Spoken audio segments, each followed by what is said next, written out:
Vai fazer a introdução, prof? Sim, né? Ah, lá voltei. É bom, né? Bom dia a todos. Hoje é dia 23 de maio e estamos reunidos aqui para a banca de TCC 1 de Thais Helena Santos Carneiro Leão. Eu agradeço a presença de todos, de toda a plateia, da professora Tamires pela disponibilidade. Thaís, você tem 20 minutos para fazer a sua apresentação.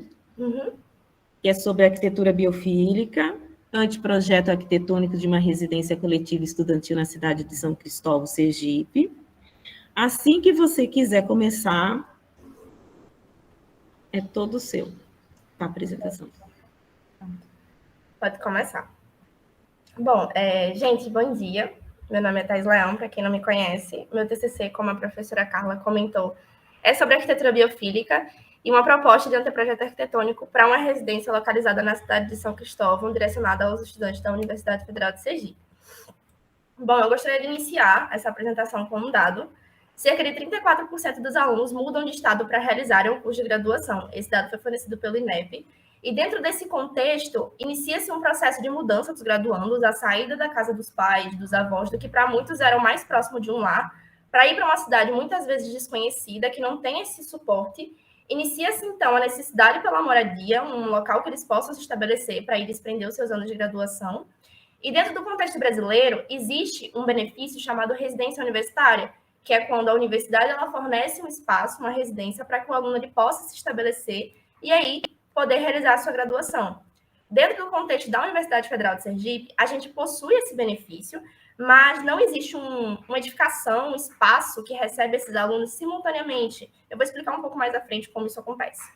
E aí a gente entra em uma realidade em que uma parte dos alunos não consegue esse benefício, então eles têm que dividir casa com outros estudantes para poder custear as despesas, e a realidade dos que conseguem esses benefícios, mas tem uma sequência de pontuações de melhora junto à UFES. Mais na frente eu vou falar também um pouco mais como que isso funciona.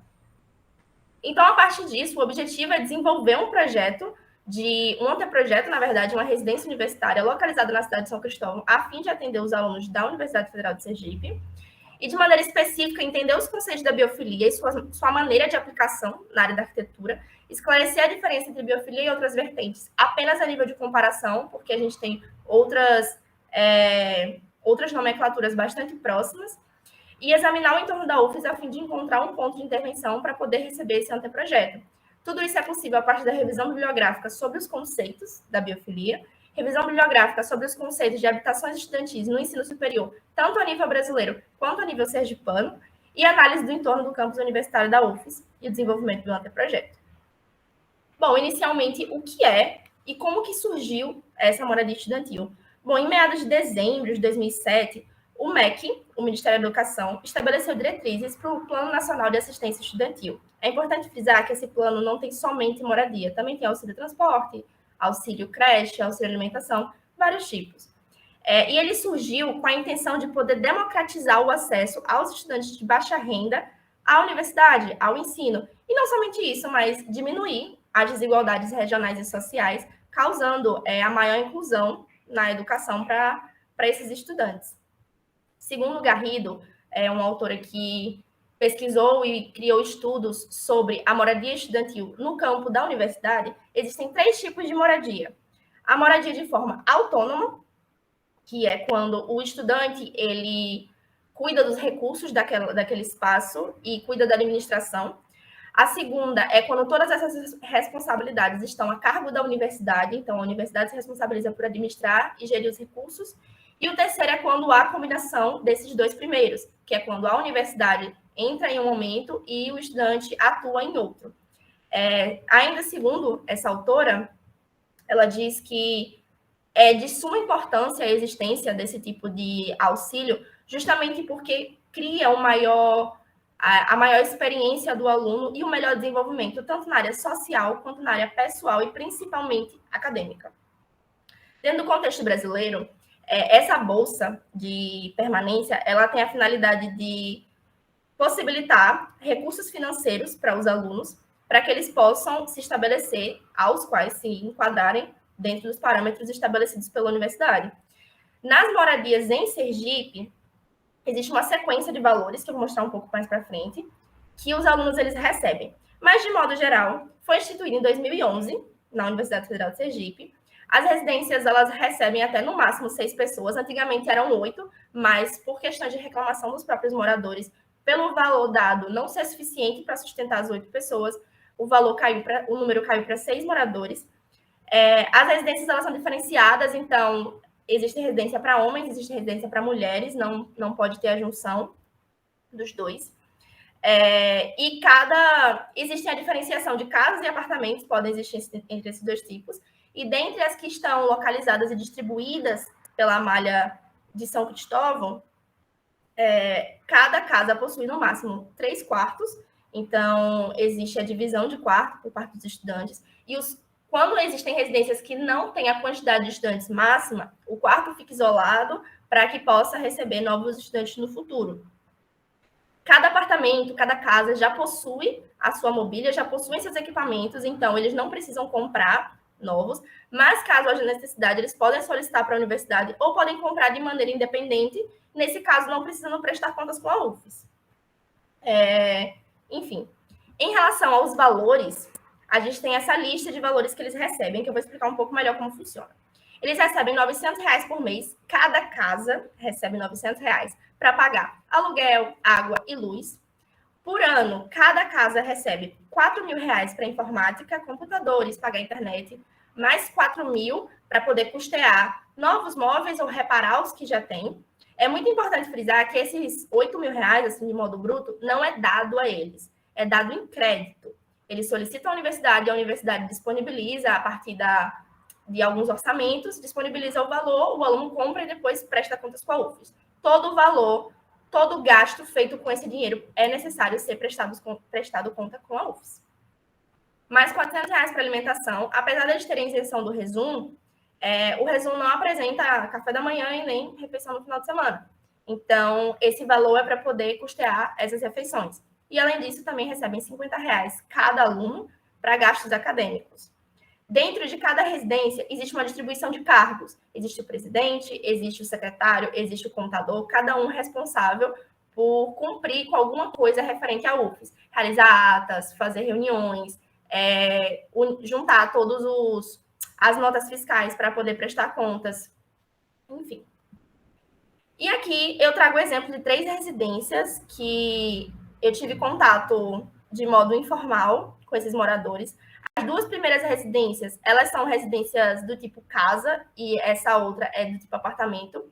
De modo geral, a gente viu muita reclamação, eu vi muita reclamação dos estudantes quanto ao conforto da própria estrutura da residência, conforto térmico e conforto lumínico.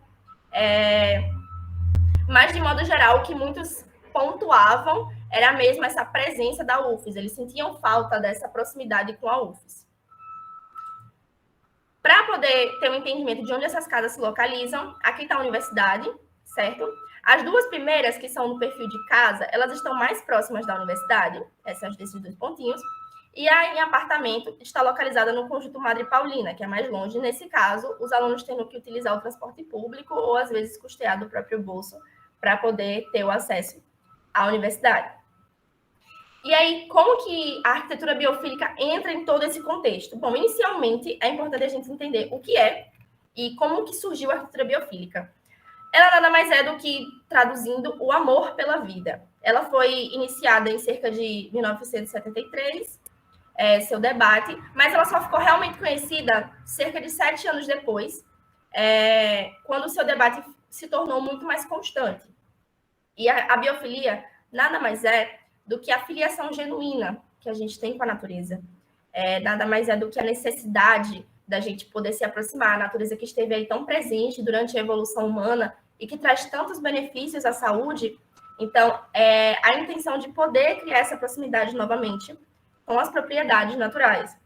E, a partir disso, ela vem com a intenção de projetar espaços benéficos para os usuários, né? E aí são utilizados 5 princípios, de acordo com o criador, Edward Wilson, que veio implementar mais o contexto da biofilia. Ele trouxe 5 princípios que precisam ser utilizados desde o início da concepção projetual para que a biofilia aconteça, como, por exemplo, a utilização repetida da natureza, ou seja, não adianta você colocar uma plantinha ali e acreditar que a biofilia vai acontecer. Não funciona dessa forma. A biofilia é um conjunto de elementos. E aí, a partir disso, existem 24 estratégias que direcionam de modo prático como acontece a biofilia. As 24 não precisam ser aplicadas simultaneamente para que a biofilia aconteça, mas são sugestões que são divididas em 3 estratégias, no caso que eu estou falando. A primeira estratégia de contato direto, que é quando a gente tem a proximidade com plantas, com água, luz natural, ventilação, animais. A segunda de contato indireto, que é quando a gente tem contato com imagens da natureza, materiais, cores, texturas, essas coisas. E a terceira, que é a experiência de espaço e refúgio, que é muito mais como a arquitetura conversa com a pessoa a fim de passar sensações de segurança, de refúgio, como eu falei, e por aí vai. E como que isso impacta na saúde? Eu comentei em alguns momentos que ela é benéfica. E como que isso acontece? Graças à biofilia e às propriedades naturais, existe a possibilidade de gerar respostas positivas, tanto fisiológicas quanto psicológicas nas pessoas. Ou seja, diminuição da pressão arterial, relaxamento dos músculos, redução de dores, diminuição do cortisol, que é o hormônio responsável pelo estresse. Então, esses são apenas alguns exemplos de como as propriedades, somente por existirem, somente por estarem em contato com a gente no dia a dia, podem causar na nossa saúde.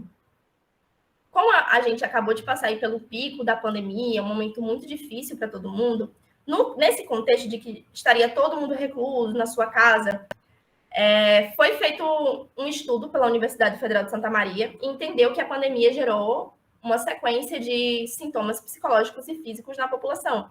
E a fim de entender como que a pandemia afetou, essa universidade fez um estudo chamado Covid Psique, que na sua grande maioria tinha alunos de 18 a 29 anos, que alegavam que a graduação causava problemas com o psicológico, que trazia essas doenças psicossomáticas, que são doenças que afetam o psicológico e o físico. E eles encontraram que quanto menor a idade do entrevistado, maior era a aparição de sintomas como estresse, ansiedade, depressão, alcoolismo, e dentre outros. E aí eles concluíram que como é importante que a universidade chegue junto e entenda a realidade desses jovens para poder aí atenuar esses sintomas. E a arquitetura biofílica, ela vem, então, tanto nesse estudo quanto no meu trabalho, com a intenção de poder atenuar esses sintomas, de poder entender a realidade dos estudantes, suas queixas, e poder trazer uma melhor qualidade de vida para eles. Como exemplo, eu trago essa moradia, moradia estudantil Olympia Place. Ela tem as suas características biofílicas e já abarca as duas vertentes que eu estou trazendo aqui para vocês.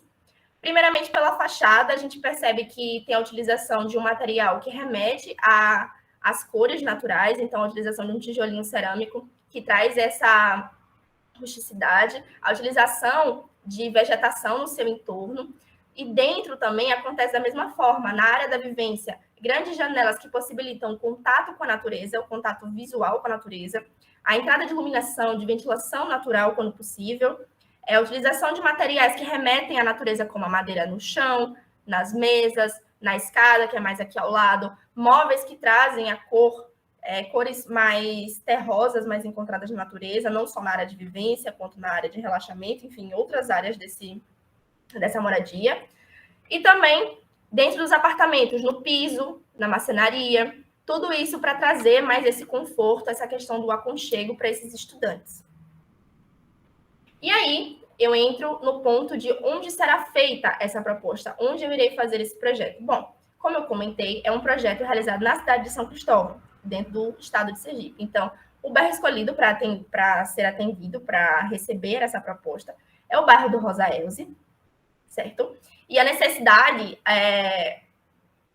os pontos que me levaram a escolher um terreno foram, inicialmente, a proximidade com a universidade, então, o aluno ele poder ter esse acesso a pé, um acesso mais rápido, um terreno inserido em um contexto residencial, equipamentos próximos que sejam básicos para o dia a dia dos estudantes, mercadinho, farmácia, e a fácil mobilidade e acesso para o transporte público.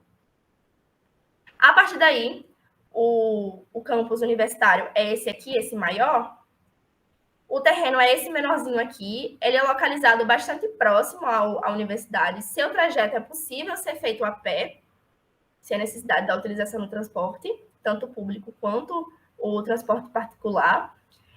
Seu caminho é bastante movimentado, então isso já consegue atingir questões de segurança, certo? E vendo o terreno mais de perto, como que é a dinâmica dele? Ele tem 3 frentes, essas 3 aqui voltadas para a rua. Está a 200 metros da rodovia João Bebe Água, que é a principal, que alimenta, né, a entrada e a saída do bairro. Ele não possui barreiras de iluminação e de ventilação. Então, todas as residências aqui no entorno, elas são de um pavimento, no máximo 2. Existem poucos casos que estão vistos com 3 pavimentos. Então, é possível trazer uma proposta que vai utilizar bastante da iluminação e da ventilação natural e um contexto com pouco ruído. O terreno tem, em média, 5.000 metros quadrados, com a configuração de 35% 45%.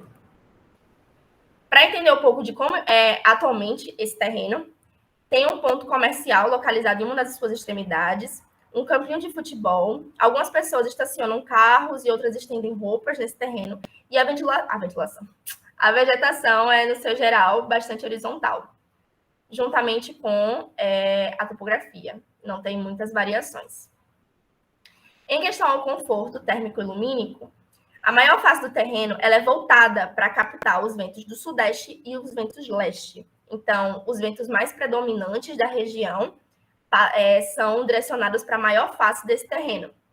Em relação ao trajeto solar, a menor face é voltada para a área poente, ou seja, o que é considerado o sol mais quente. Então, aí é possível fazer uma boa distribuição, podendo aproveitar bem a ventilação e tendo um bom uso do sol em determinados momentos, mas também a sombra em boa parte do dia. Em questão de legislação, o terreno em si ele está localizado na zona de qualificação urbana. De coeficiente de aproveitamento mínimo, ele não possui, mas o máximo é 1. Possui taxa de ocupação de 70% e 3% de taxa de permeabilidade.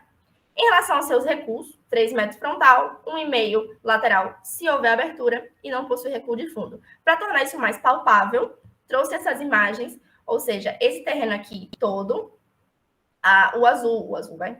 o verde mais escurinho é o recuo das frentes, e eu coloquei esses bloquinhos aqui para poder entender melhor como que os blocos podem se comportar no terreno. De modo mais geral, quanto que eu posso construir nesse terreno, então? Com uma média de 5.000 metros quadrados, o terreno, eu posso construir 3.550, mais ou menos, metros quadrados, com a intenção de atender aproximadamente 320 alunos com essa proposta de anteprojeto. O terreno estando nessa configuração, podendo edificar dessa forma. E é isso. Muito obrigada.